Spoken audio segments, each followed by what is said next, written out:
অধ্যক্ষ ডাঙৰীয়া বৰ্তমান কি হৈছে এটা কাৰণ এনেকুৱা এটা নিয়ম আছে যে বিধানসভাৰ ভিতৰত কিবা এটা কথা উপস্থাপন হ'ব বাহিৰৰ পৰা এটা আন্দোলন বা কিবা এটা ডেমনষ্ট্ৰেশ্যন কৰি পেলাই আহে তেনেকুৱা এটা নিয়ম আছে অধ্যক্ষ ডাঙৰীয়া মোৰ 16 বছৰীয়া 15-16 বছৰত বহি দিলে মোৰ যিখিনি এক্সপিৰিয়েঞ্চ তাৰ পৰা কৈছোঁ অধ্যক্ষ ডাঙৰীয়া নতুনকৈ এটা কাম আৰম্ভ হ'ল যোৱা 5 বছৰৰ পৰা যে বিধানসভাত কথাটো উপস্থাপন কৰিম নকৰিম বিধানসভাত বিতৰ্ক হ'ব নহ'ব মতলব নাই বাহিৰত আন্দোলন কৰিম আৰু টিভি কেইটাৰ সন্মুখত ডাঙৰ 1 ঘণ্টা নাটক কৰিম কৰি আহি বিধানসভাত সোমাই যাম বহি থাকিম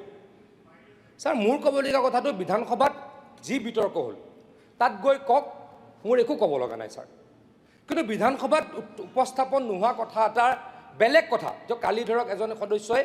বানপানীৰ কথা কৈছিলে গুৱাহাটীৰ কিন্তু বিধানসভাত আলোচনা হোৱা নাই ৰাতিপুৱাই তেওঁ নাটক কৰিবলৈ গুচি আহিলে ছাৰ এই বিধানসভাখন ধৰ্ণাস্থলী হয় নেকি ছাৰ মই আপোনাৰ পৰা জানিব খুজিছোঁ আৰু যদি বিধানসভাখন ধৰ্ণাস্থলী নহয় তেওঁ যাওক ছচল ৰেডি আছে ছাৰ ছচল ৰেডি আছে ছচলত গৈ ধৰ্ণা দিয়ক ছাৰ মোৰ এটা ৰিকুৱেষ্ট সকলো সদস্যই কেনেকৈ ভাবে মই নাজানো বিধানসভাত ডিছকাশ্যন নোহোৱা কথা বা বিধানসভাত ডিছকাশ্যন হ'ব নলগীয়া কথা কালি কংগ্ৰেছ দলে এটা ইছ্যু লৈ আহিছিলে বাহিৰৰ পৰা তেওঁলোক আহিছে ভিতৰত এইটো উত্থাপন কৰিছে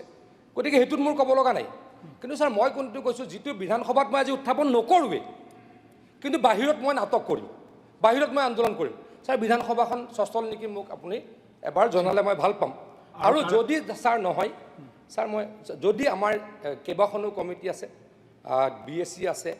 আমাৰ জেনেৰেল পাৰ্পাছ কমিটি আছে তাত এই কথাটো আলোচনা কৰি এটা সিদ্ধান্ত ল'ব লাগে বুলি মই অধ্যক্ষ ডাঙৰীয়া অনুৰোধ কৰিলোঁ আকৌ কৈছোঁ বিধানসভাৰ ভিতৰত কিবা ডিছকাশ্যন হৈছে তাত গৈ বাহিৰত কৰক আমাৰ ক'ব লগা নাই কিন্তু আজি এই দাবীটো মই উত্থাপন নকৰোঁৱেই কিন্তু বাহিৰত মই নাটক কৰিম আন্দোলন কৰিম তাতকৈ কোনোবা সদস্য যদি কৰে ছচললৈ যাব পাৰে নেকি সেই ব্যৱস্থা কৰি দিব লাগে অধ্যক্ষ ডাঙৰীয়া মই অনুৰোধ কৰিছোঁ